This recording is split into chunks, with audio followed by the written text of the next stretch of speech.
then that's not material to the case. But if you lie about, Kitty's brought up a really interesting point.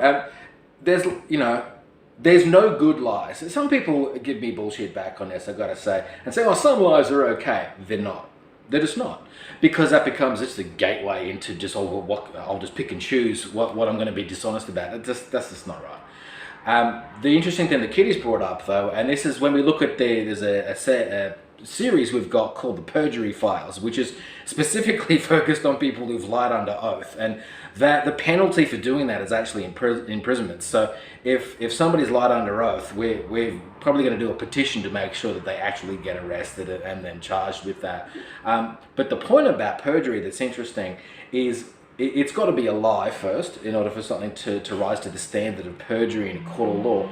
But also, it has to be material to the case. So if somebody said in court, oh, somebody stole my car, then if somebody says, yeah, I saw him standing by the car one day, that's going to be what's called material to the case because it's related to the car that's in question, whether it was stolen in the case.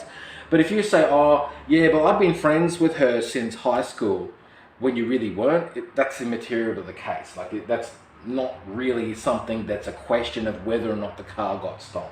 We want to know things that are, pertinent to the actual activity that's being alleged. So again, often in those cases you use the blue shirt, red shirt thing. If somebody, when they're recalling, when they're under oath and being cross-examined, if they can't properly remember what color somebody's shirt was, unless you're saying that the shirt got damaged or something, that then it might be pun material to the case.